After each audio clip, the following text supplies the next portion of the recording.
আমরা এক বিশেষ মুহূর্তে আজকের উপনীত হয়েছি। আর কয়েক ঘন্টার মধ্যে আমরা 2012কে ত্যাগ করতে চলেছি।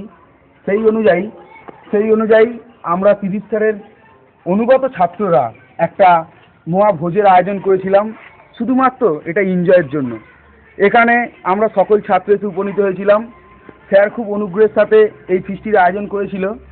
দেখুন তার চিহ্নস্বরূপ আমাদের এক বন্ধু শান্তনু, সে আমাদের জন্য অনেক কিছু আয়োজন করেছিল, যেমন একটা উনান তার জেঠুর দ্বারা তৈরি করেছিল।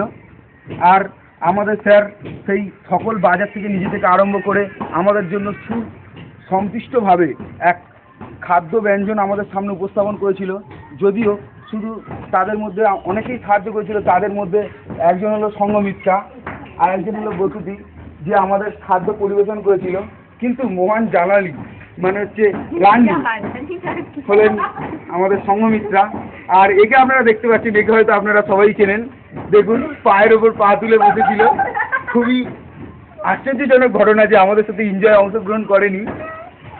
আর যিনি ক্যামেরা তুলছেন তাকে তো সবাই চেনা উচিত, তিনি হলেন আমাদের সেই মহান স্যার, কিন্তু তিনি ক্যামেরা ধরার জন্য তাকে দেখাতে পারছি না। হ্যাঁ, আর একটা জিনিস দেখুন আপনারা, খুবই ছোট্ট ভগ্নাংশ, এই তো স্যারেরই অংশ।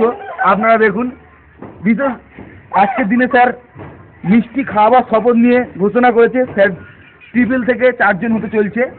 সেই উপলক্ষে স্যার আমাদের একদিন মিষ্টি অবশ্যই খাওয়াবে। আর কয়েক ঘন্টার মধ্যে 2013 আমরা এসে উপনীত হব। আপনাদের সকলকে এবং আমাদেরকে অবশ্যই, এবং স্যারকে 2013 আসার জন্য যে শুভ সম্পর্ক নিয়ে একটা যেন বছর শুরু হয়, তার সুস্বাস্থ্য সুসম্পর্ক কামনা করে এখানেই আমাদের এই পিকনিক শেষ করলাম।